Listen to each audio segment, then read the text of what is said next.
এই কথাগুলো খোলামেলা বলার কারণেই ওদের দ্বারা পালিত কিছু তথাকথিত শায়েখ আমার উপর খুব ক্ষিপ্ত। এর আকীদা ঠিক নাই, এর মানহাজ ঠিক নাই, লেকচার শোনা যাবে না, ইত্যাদি ইত্যাদি। ঠিক আছে, আমারটা শোনার দরকার নেই, তোমাকে শুনতে কে বলছে? তোমার শোনার ইচ্ছা করে না, তুমি শুনিও না। যাদের শোনার ইচ্ছা তারা শুনবে ইনশাল্লাহ। আর তোমার মতো কিছু মুনাফিক না শুনলে আমার কিছু যায়ও আসে না। ইনশাল্লাহ মুমিনরা যারা, তারা শুনবে, বুঝবে, ইনশাল্লাহ ওরাই প্রজন্ম করবে ইনশাল্লাহ। আর আমাদের ভুল হতে পারে, ভুল হলে সেটা ওলামায়ে কেরাম সংশোধন করবেন। ওলামায়ে কেরাম যদি আমাদেরকে বলেন এটা ভুল হয়েছে, অবশ্যই মাথা পেতে নেব ইনশাল্লাহ। আমরা আলেম ওলামার বাইরে নয়, ওলামায়ে মুহাক্কিকের বাইরে নয়। বিষ্ণু বলতেন, আল্লাহ আমার চোখে আমারে ছোট বানাও, মানুষের চোখে আমারে বড় বানাও। আর আল্লাহও চায় আপনি আপনারা ছোট করেন। আল্লাহর এটা দেখতে বড্ড ভালো লাগে যে আমার বান্দা ছোট হয়ে থাকতে চায়। মান তাওয়াদা তারাফা, যে নিচে নামতেছে আল্লাহ টাইনা উঠায়, আর যে উঠতেছে আল্লাহ থাপ্পড় মেরে নিচে নামায়। পরিবর্তন হলে মানুষ কি বলবে? গতকালকে ব্যান্ড প্যাকেজ করতাম, এখন যদি নামাজ কালাম করি বলবে যে দেখছি না সিবাই গিয়ে সুটটান দিতি, এগুলো উল্টাপাল্টা বলবে। মানুষ কি বলবে? ওই মানুষ কি বলবে, মানুষ কি বলবে, এই চিন্তা করছেন তো?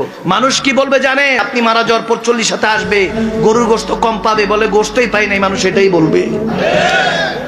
মানুষের চিন্তা বাদ দেন, রব্বে করিমের চিন্তা করেন যে তেনার কাছে কি জবাব দিব, ঠিক না? বেঁচে থাকতে মেয়েদের আবেগে পড়ে জীবনটাকে নষ্ট করে দিও না। এই মেয়েদের আবেগ বড় মারাত্মক জিনিস ভাই। এই আবেগে যে পড়বে ওর জীবন জীবন সব নষ্ট হয়ে যাবে। তোমাদের কাছে মাফ চাই, দোয়া চাই, এই পাল্লায় পড়বা। রাজি আছো ইনশাআল্লাহ? একটা প্রজন্ম আল্লাহ পাক নিয়ে আসবেন, একটা প্রজন্ম আল্লাহ পাক নিয়ে আসবেন। আমি বলছি ওই প্রজন্ম টিকটক প্রজন্ম না, ওই প্রজন্ম এইসব মানে সেলফি শোডাও নাইওয়াস প্রজন্ম না। ওই প্রজন্ম এরকম না যে নামাজ পড়ে না, কোরআন তেলাওয়াত করে না। ওই প্রজন্ম এমন না দাওয়াতের মেহনত নাই, ওই প্রজন্মের জিহাদের কোনো জজবা নাই, ওই প্রজন্মের মধ্যে ইসলামের শারঈ কোনো জ্ঞান নাই, ওলামায়ে কেরামের কোনো সোহবত নাই, দিন প্রতিষ্ঠার কোনো ফিকির নাই। এমন প্রজন্মের কোনো প্রয়োজন নাই আমাদের। আমাদের এমন প্রজন্মের দরকার যে প্রজন্মের প্রত্যেকটা যুবক ভাই নামাজি, কোরআনওয়ালা, সুন্নতওয়ালা, সুন্নতের পাবন্দ এবং তাহাজ্জুদ গোজার। এক কথায় রাতের বেলার দরবেশ, দিনের বেলার ঘোড়সাওয়ার।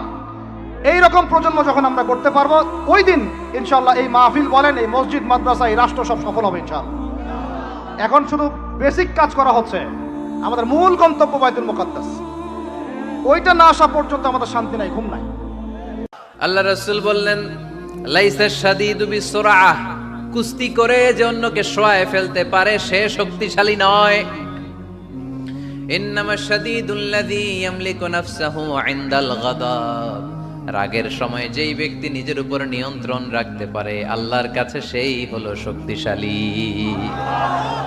এক একটা কথার ওজন দেখছেন আল্লাহ রাসূল সাল্লাল্লাহু আলাইহি ওয়াসাল্লামের? লাইসা শাদীদু বিসুরআহ, যে কুস্তি খেলতে পারে ভালো সে শক্তিশালী না, বরং ইন্নামা শাদীদুল্লাযী ইয়ামলিকু নাফসাহু ইনদাল গাদাব, রাগের সময় যে নিজেকে নিয়ন্ত্রণ করতে পারে সেই শক্তিশালী। সুবহানাল্লাহ পড়ো।